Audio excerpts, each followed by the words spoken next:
Hello! Welcome to week 1 of Boot Camp for Your Soul. We got a lot to cover this week. There are videos for you to watch on the 5 Tibetan rites, the daily work,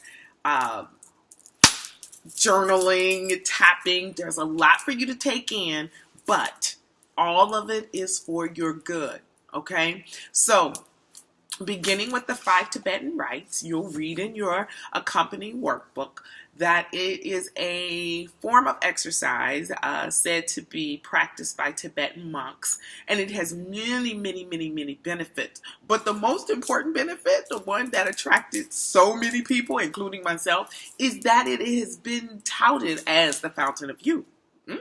Okay? And you feel pretty good in the meantime. Okay, so regardless of whether it, gets rid of wrinkles or anything like that, it is good for your soul. It's good for your body. It's good for you.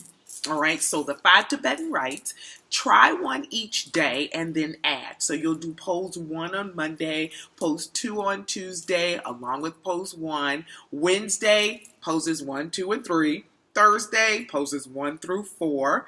Friday, poses 1 through 5, okay? And then Saturday, you do them all together, and then you rest on Sunday.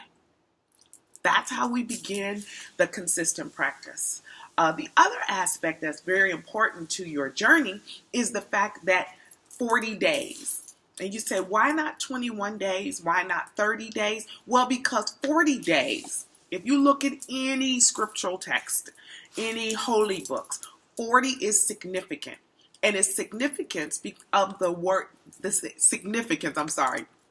is about the word sadhana, sadhana, and what that is that is where you are prioritizing and making something a practice.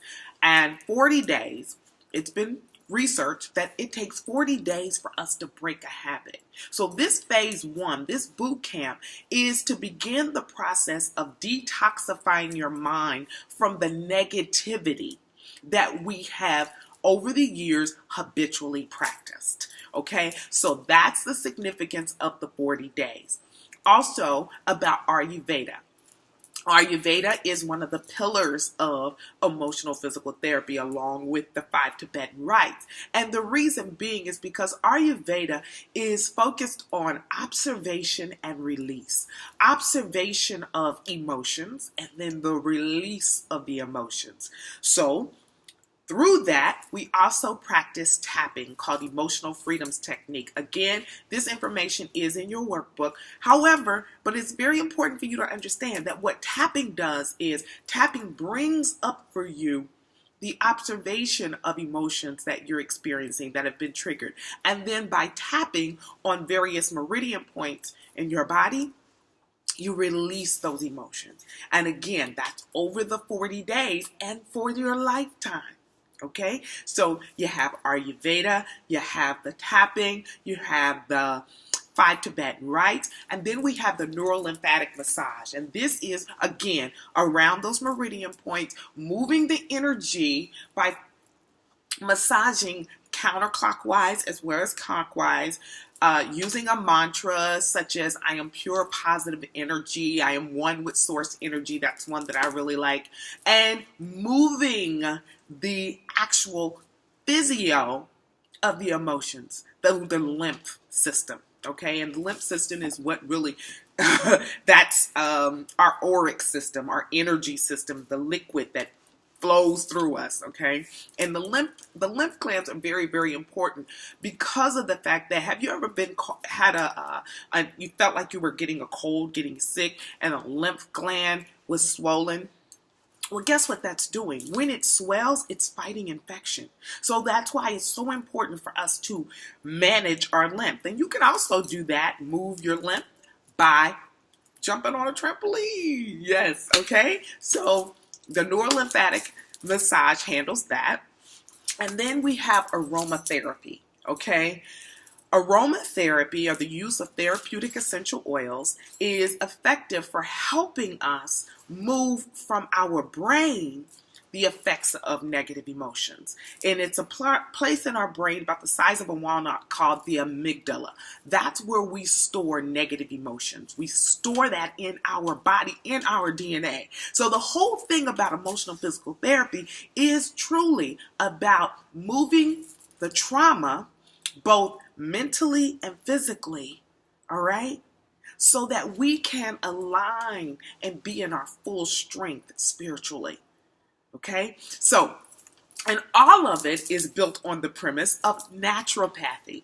And naturopathy, which is the principle with the Hippocratic Oath, it was first spoke about in relation to Hippocrates. Okay? That's the guy with the whole Hippocratic Oath. Well, the principles of it is, number one, first do no harm. Okay? Treat the whole person. And make sure that when you're treating, you're not doing anything that will then cause some kind of contraindication. Now, because we are dealing with our emotions and trauma, it's a method of peeling back layers, okay? So something may trigger you initially, but because it's deep-seated and it goes back farther than that initial thing, that what's right in your face, then what it does is you may feel like things are getting worse, okay? But remember, in chaos is your freedom. Yes, I know it sounds crazy, but you know what? Chaos is good. Because what we're doing, we are breaking up the status quo. This boot camp, just like boot camp, if you're going into, physical boot camp, meaning like to the military, or you join a boot camp for your fitness, the whole purpose is to do what? Break old habits, old ways of thinking, because our thoughts create our reality.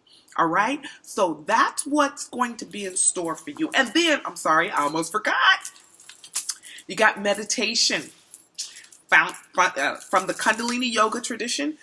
I'm going to also deal with a Kirtan Kriya, which is a mantra, again, in your workbook. And then from the Kirtan Kriya, you're going to also do the Ho'oponopono. All right?